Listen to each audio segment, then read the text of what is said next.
glad you're here. Welcome to the 95th interview on this podcast. I'm Esther Buerki, author of Living Without Fear and co-creator of the Amazon bestseller Inspired Journeys. You might be going through something or simply needing a moment to pause, to breathe, to feel seen. Whatever brought you here, we are honored to be with you. And if today's interview speaks to you or brings someone to mind, please pass it on. Let's keep spreading light. And I'm so excited to introduce you to Judit Schneider.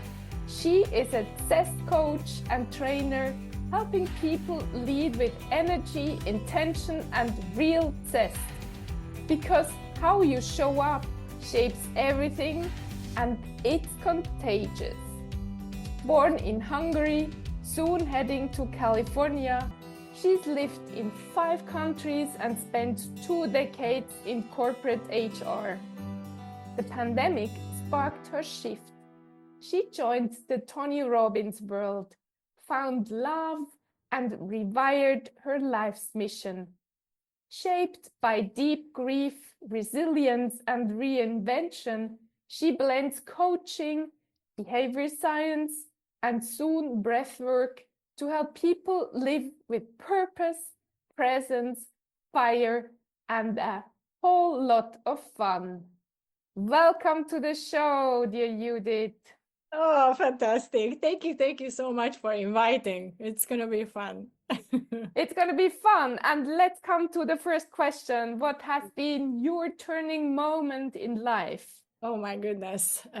You have actually fantastic questions here. And turning moments, I came up with 3 of them. So I'm just going to talk about it and then you pick your choice. So one of them was when I look at your question from perspective of what kind of things have influenced me or shaped me when my life then took like a different direction. One of them was when I was at university. And as you mentioned as well, I was born and grew up in Hungary, and I did my university there as well in Budapest. And instead of being super active in the classroom, I was very active in a student organization called ISAC. And this organization essentially organizes international exchange programs between students in the hope of world peace, because if we get to know each other from different countries, maybe, hopefully, we're going to have less reason to get into war with each other. And so I spent a lot of time in ISAC, and that really launched me in trajectory that I wanted to travel the world. I wanted to see the world. I wanted to get to know people with different cultures, different upbringing, different experiences. And that actually did happen. Later on, after my university, I moved to New Zealand to work still for this organization. Then I had my own internship in Brazil with a Swedish company, which then finally shipped me to Sweden, where I lived for the past almost 20 years. So that decision to be active, that was really started there. And a lot of things would not have happened in my life as they did. Then another turning moment, and this is a heavy one. This is not even, I would say, a moment, but a lot of things bunched together in a period of time. And I was already living in Sweden and wasn't even 33 years old when one day I woke up with the knowledge that I'm an orphan, so to say. I actually lost my parents within 2.5 years. And they were both extremely young. My dad, 57, my mom, not even 56. And these were like, I call them the dark years of my life, like losing them after each other. And then I had a short-lived relationship, but I felt very hopeful. I really felt like, okay, this romance will be something. And it turned around one day to another. And then, as I mentioned to you before as well, just actually a month after that breakup, I woke up to another message that my brother has been taken to prison. back in Hungary. And I cannot tell you actually how that impacted me at the time. It was, if you imagine a dark tunnel that you get into and you just, I'm not saying even driving, because you are barely just crawling in it, and you don't see the light at the end of the tunnel, and you don't know how long you gotta go. And those were the years for me where I felt that, questioned even, that is there any hope? And of course I asked all the wrong questions at the time for myself, like, why me, why all these things are happening to me, how I'm gonna get out of this as well, how could I help myself? And to be honest, one thing that really helped me at a time, there were many, or a couple of things I should say, but one sentence that I repeated to myself over and over and over again was a quote from Churchill: when you're going through hell, keep going. And every time I was just like, yeah, why would you stop in hell, right? It feels like hell. It is like hell. I'm alone in a foreign country. I don't know who to count on. I also felt professionally, I lost my confidence just because of all these happenings. And I thought, yeah, I just got to keep going. And I did learn a lot, because I tried so many different methods at a time to help myself. Like, I couldn't even probably mention all of them. So that was more like turning point, in a sense that not a point, but a turning period. So many things contributed to me looking and searching for methods and tools that I can help myself with. And it led to actually a pandemic. And that's going to be my third kind of umbrella thing here, because the pandemic made me go home. Right? We were all like confined in our apartment, and I sometimes say that I was living in a triangle, which was my apartment, my grocery store, and the gym, which luckily in Sweden they were open. They only closed for 2 weeks when we were still naive and thought that that's going to make a difference. But going to the gym helped actually even more from a mental perspective to stay sane than anything else. And this period also brought me to, I studied a master's in coaching and behavior change in the UK, which I could do distance now. I did another coaching course with a Finnish company, Hinta Performance, that actually helps also Formula One teams and racing drivers to be on top of their game. And that's one of my obsession. I find it extremely interesting. And also I got into the Tony world, the Tony Robbins world, where eventually you and I also met. So definitely it was a turning point. And my engagement in the entire Tony Robbins world, obviously, it changed massively in my life, professionally, personally, and have a huge impact also going forward. Mm. Thank you. Thank you. 3 big turning moments. Once you said you asked the wrong questions. Let us talk a little bit more about that. What would you say to this? Yes, I think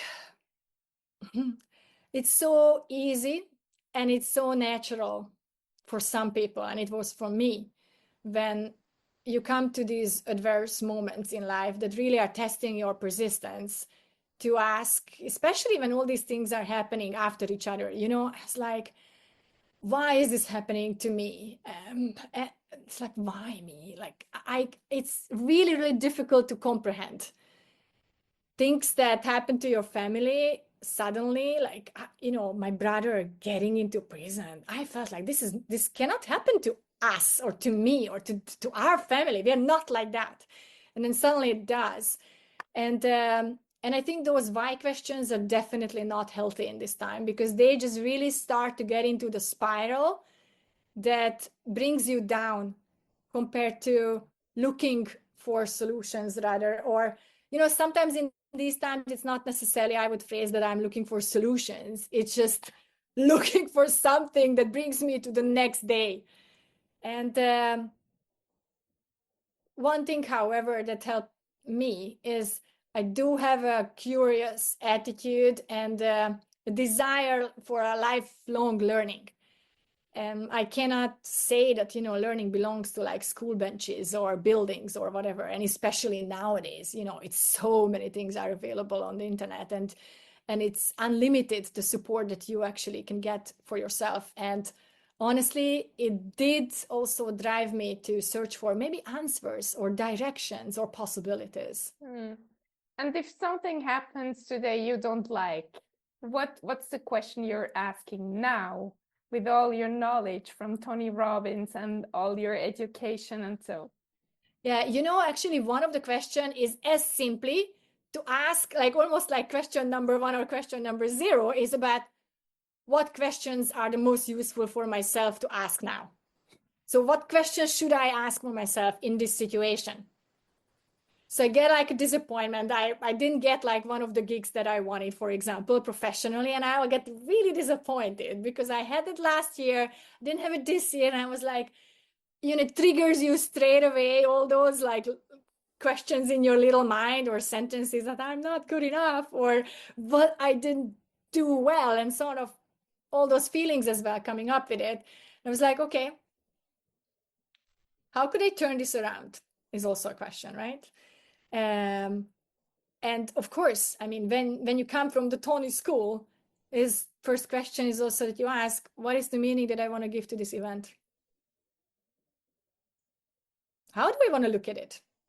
This happened very often. What I find is when you give things perspective, that help you. So I would say that when you are in a situation where you feel sad or mad or frustrated or hopeless, all these kind of feelings, I would definitely say that acknowledge that. Don't just go for like, okay, how can I solve this? Then it's like we are not honoring our feelings. We just want to kind of like step over them. So noticing them, acknowledging them, sometimes even staying until they dissolve, and then start asking those questions. Okay, what am I going to make of this? How do I want to remember this situation a few years down the line? And there is a very simple exercise that I learned many years ago, actually. And it was a course actually by Stanford University by a lady called Kelly McGonigal. And she wrote a couple of books about the upside of stress, the willpower instinct, joy of movement, and maybe a couple of others as well. And I used some of her teachings in my corporate HR career as well, with learning and development and trainings. And it's actually really great. I went to this course that she was actually teaching about compassion. And that's, for me, the topic of compassion was very far from me. I was always just like, go and do more and, comparing myself to other people and always kind of coming out on the short end. And yeah, this concept of self-compassion and compassion felt a little bit strange for me. So I went to learn from this course, and we did an exercise.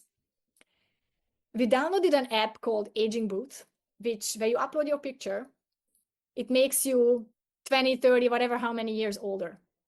And then you have a picture of your old self in front of you. And in my worst moments, especially in those periods of time that I mentioned before, after losing my parents and my brother's whole trouble and so on, my heartbreak, very often I actually looked at my old Auntie Judith picture and imagine that person's talking to me. Get that wisdom, because the wisdom is in you, right? Like sometimes when we actually stop, we got into our hearts instead of our chattering mind, you do have a lot of wisdom in there, but we just don't listen. And I had a lot of talk with my older self and trying to tell myself that it may sound a little bit morbid, but if I was on my deathbed and I was thinking back on this situation, what would I suggest to myself? How would I want to actually remember this situation? What is what I did? How did I act? How did I behave? What was important? So these are some of the things that comes to mind. Beautiful. Thank you for sharing. No And worries. today, when maybe you're a little bit down because I don't know what happened, what do you do, Judith? So there's a couple of things. And for me, one of the thing is going out to nature and walk. I'm very, very lucky to live in Stockholm, which is a lot of lakes around, and I actually live between two lakes.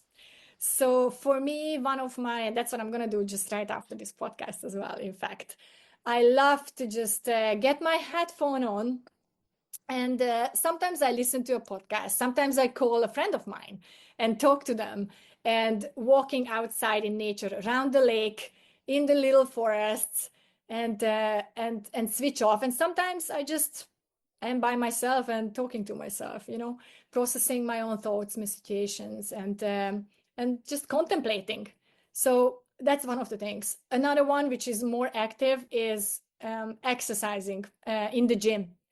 I really do like, it took me a long while to learn to like exercising in a gym and to actually learn what I like.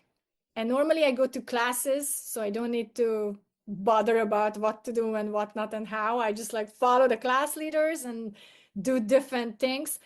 And that gives me energy and support. I love to call my friends. I'm very lucky to have friends from even my primary school back in Hungary, or some of them are also moved abroad.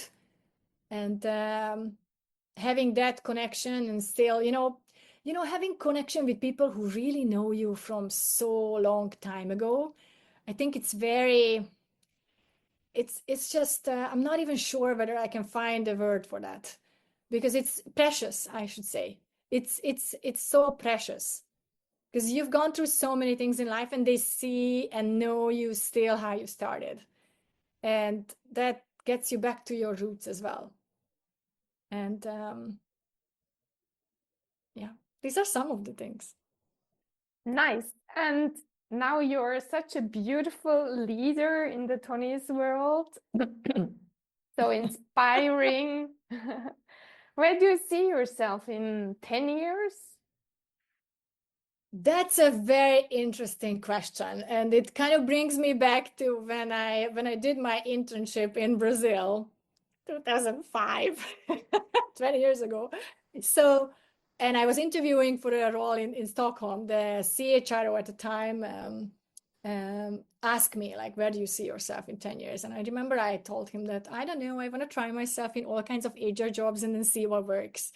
And what really actually worked is learning and development. And that's what I did for a quite long time afterwards in my corporate career. And now it's almost like, oh my gosh, getting that question 20 years later, so many possibilities. Today, there are professions that didn't even exist 20 years ago, right?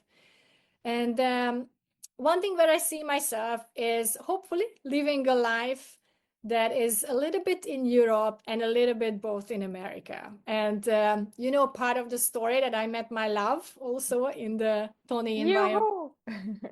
I know it was 20 years apparently in Sweden was not enough to meet someone, at least a European from Europe. So I had to meet someone from the other end of the world. So yeah, Mark is from California, around the San Diego area, and we would love to. The plan is basically for me to move there as soon as it's going to be legally possible for me, and live a life there.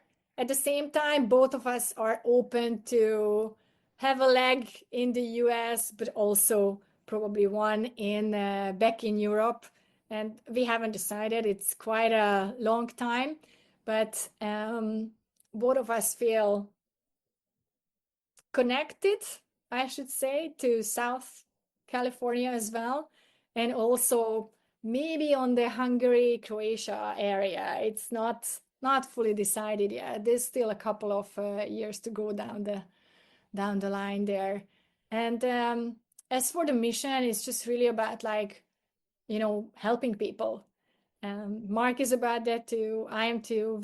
You are both part of the.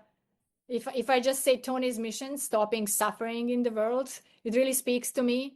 I like to take a different angle actually on it, which is more from a perspective of not just stopping suffering, but also taking it to feeling alive level. I talk very often about Zest, which is, I define it as feeling alive. And positive psychology, you know, if you want to get a little bit scientific, they actually define it as showing up with energy and excitement in life.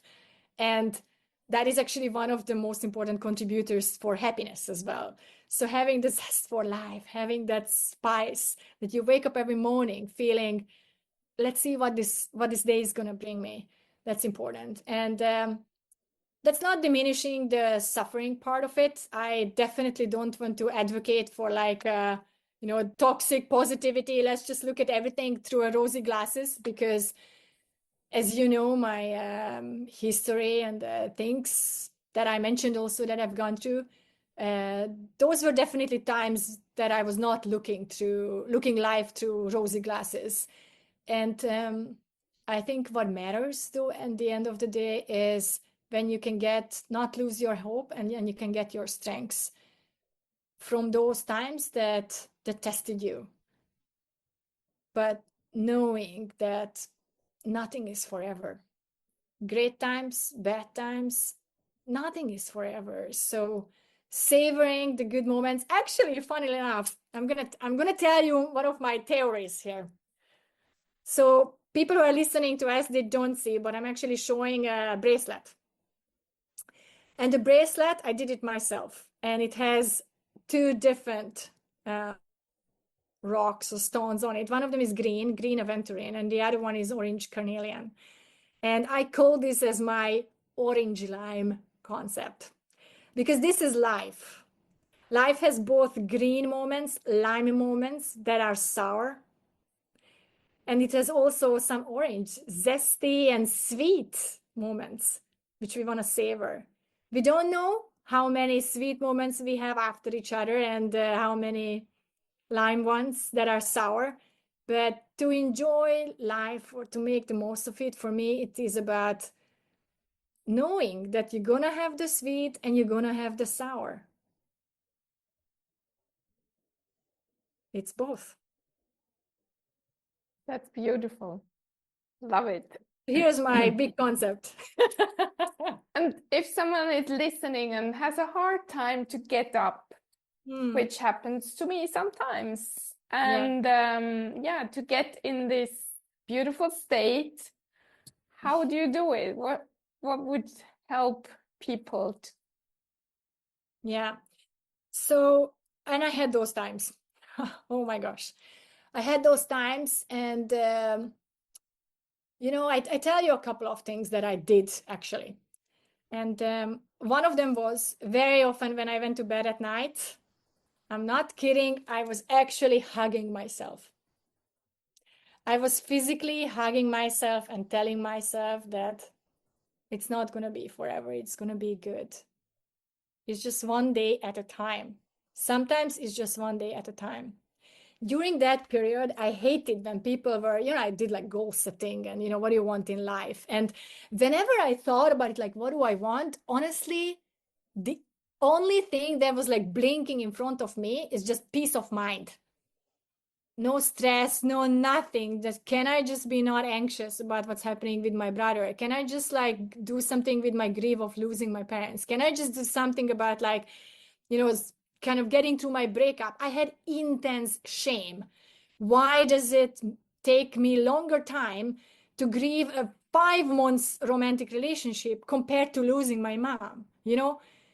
It was crazy. It took me years to get through that romance compared to, I would say, after 2 years after losing my mom, I felt like I can put it to a place. And yes, I used I had therapy, I had coach, I did a Vipassana meditation, 10 days silent in Switzerland, actually. I forgot to tell you. Yeah, I was in Ticino. Okay. Very, very, very, very, that was actually, would be one of the things that I could recommend. When I went to Ticino for the 10 days Vipassana, I felt I'm going to have a nervous breakdown very soon and I'm going to be fired. And I spent 2013 Christmas and New Year's 10 days in doing actually a silent 10 days. And I came out with clarity for the next 3 months, because that's basically, I just wanted to set, my objective was I want to make it to 10 days and I want to stay sane. That's it. You know, a lot of people give up. And I came out with a focus of like, it's going to be fine. I just focus on the next 3 months and then the next 3 months, and that's it. So that's one of the things. But I'm getting digressed here a little bit. So the hugging, for sure, and giving yourself grace, and just like taking one day after the other. I also ask myself a question, and my friends know this very well.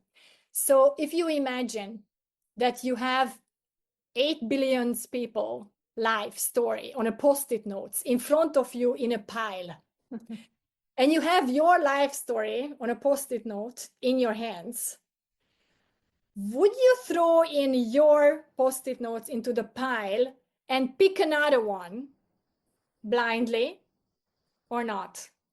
And I felt that as long as my answer to this question is no, I wouldn't, then I think I'm still okay. Maybe I'm still not that hopeless, you know? Okay. Because I felt, yeah, there are actually other people who might have it worse. And when we talk about like, oh, other people might have it worse, I think sometimes there is a danger that we say, okay, so my problems are not that big. So, you know, I should like, there are people with way bigger problems. So, you know, I shouldn't feel bad about my life, but damn, I did. And I think that acknowledging that for ourselves and trying to put it into still life perspective is important. And another thing that helped me, I read a lot of people's like autobiographies and biographies, and mostly these were like you know, all sorts of people basically. And what I liked about some of these stories is how they overcame adversity.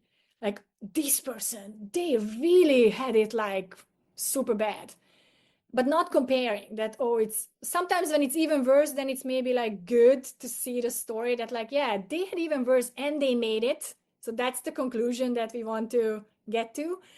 Or just see like, okay, what they have done. And you know, I think that you can get so much strengths actually from other people's stories and other people's heroes' journeys. And sometimes you don't even notice that your story can also inspire others.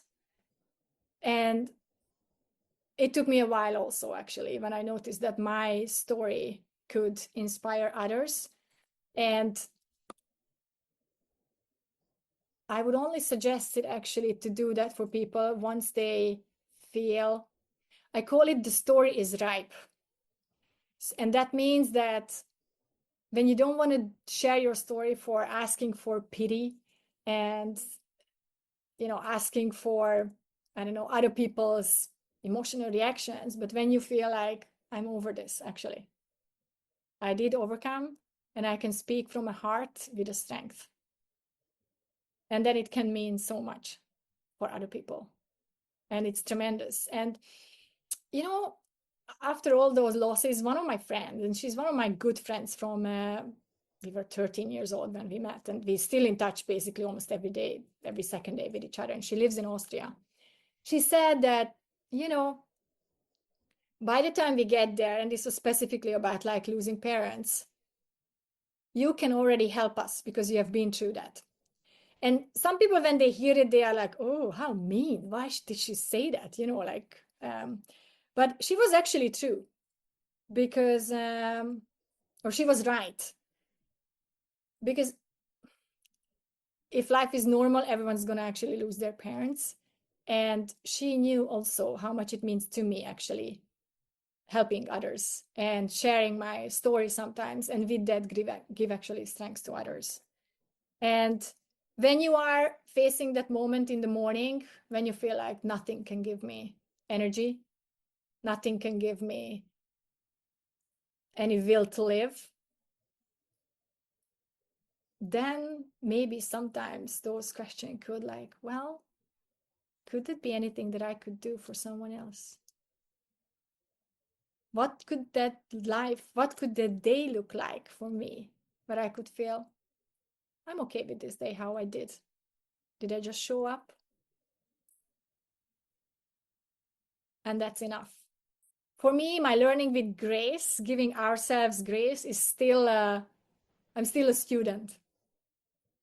But what I do feel is that, and do see and observe on people around me, is that